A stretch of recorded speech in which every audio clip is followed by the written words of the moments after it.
Nakoniec som. Dobré ránko, respektíve už je zase večer. Nakoniec som stal po sediačky.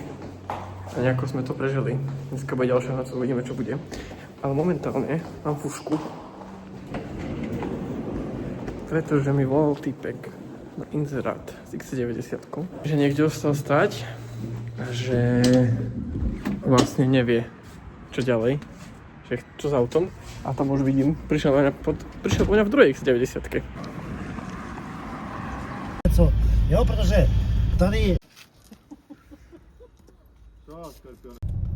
a po témhletém autě už jiného nechci.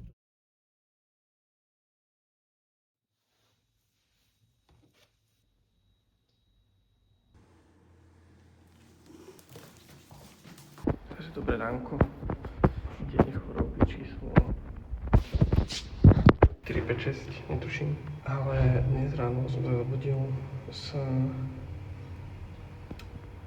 takým boľavým hrdlom.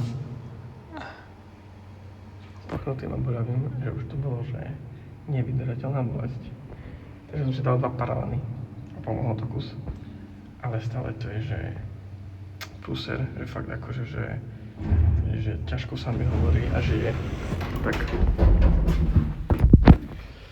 A keďže som bral už 4 dní antibiotika, ktoré očividne nezaberajú, lebo očividne nie, tak proste nebola iná možnosť, len že musím utekať na Slovensko. Ale vlastne väčšinu vecí som tu nechal, oblečenia tak. Mám zubokývku mám napríklad a blablabla, ale tak všetko mám doma, takže som bral iba opäť, že minimum. Počkať, lebo turniket.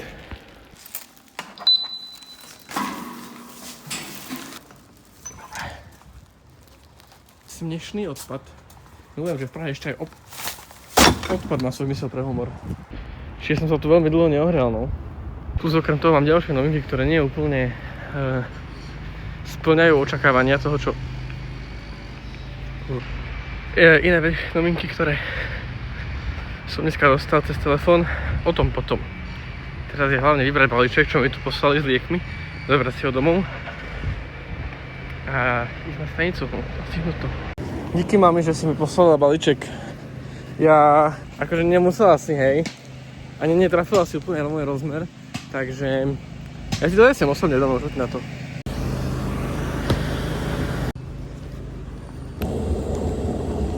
Bude mi to tu chýbať. Ale ten prvý týždeň, keď bolo všetko fajn, život životil, ale leto letovalo a všetko bolo super. Už ten druhý, keď som bol zavretý na izbe so spolubývajúcim, ktorý úplne nebol ochotný rešpektovať to, že aj ja tam mám právo byť a že hold musím dýchať, tak a ja som nechcel rať, ale smrdel dosť. Čiže akože to mi bude chýbať ten prvý týždeň, keď som bol zdravý, ale nevadí. Vyberiem mandle, sa zdravím a prídem naspäť. Ale snáď sa vrátim. Ja sa raz vrátim. Taxi? Taxi.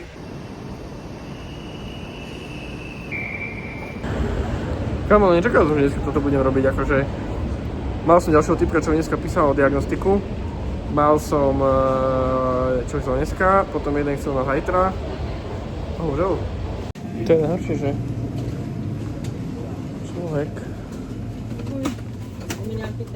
Človek by si kúpil niečo fajné, ale môže. Kúpiť si ťa môžem, ale zjesť to aj tak nezjem, lebo sa nedá. Čau, vlak.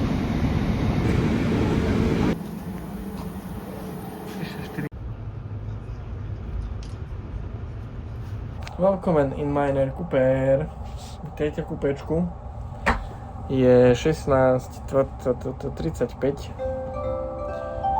Ešte nejakých Dámy a pánové, 45 minút. vítáme vás ve vlaku Eurocity číslo 140. V mobilní aplikaci Můj vlak, nebo vám je podá vlakový personál. You can find more detailed information contained from the train for 58 p.m.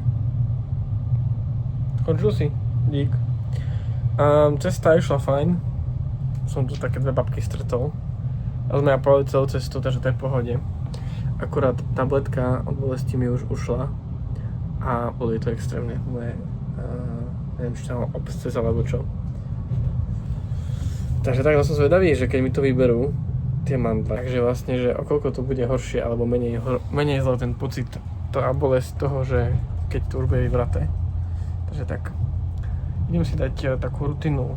Aha, lokomotíva.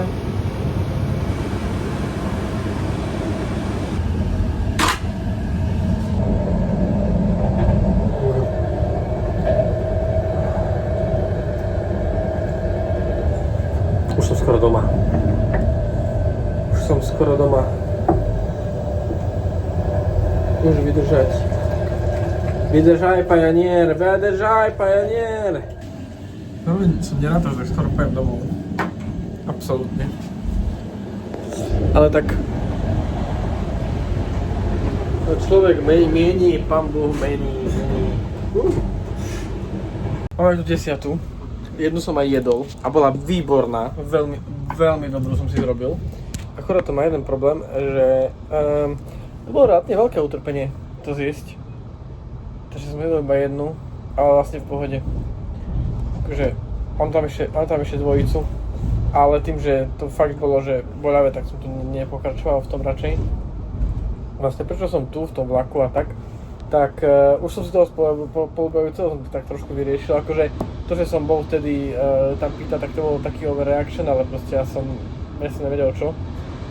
Ale to už bolo v pohode, dneska aj po mne hulák alebo čo, ale proste už som dajak to, že kamo reálne. Tak som si to ukludnil. No ale ráno som sa zobudil o 5:00, pred 5:00 s takými bolestiami, že mi vyražali až do ucha cez celú hlavu od pravej mandle.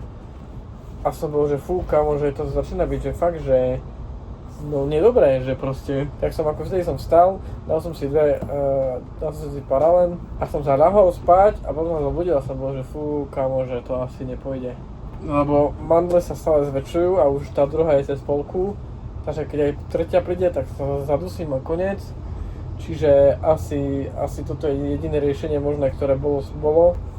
A bohužiaľ, ako neplánoval som to, nechcel som to. Aspoň si užívam peknú cestu a aspoň sa povozím na svojom aute. Mám balíček.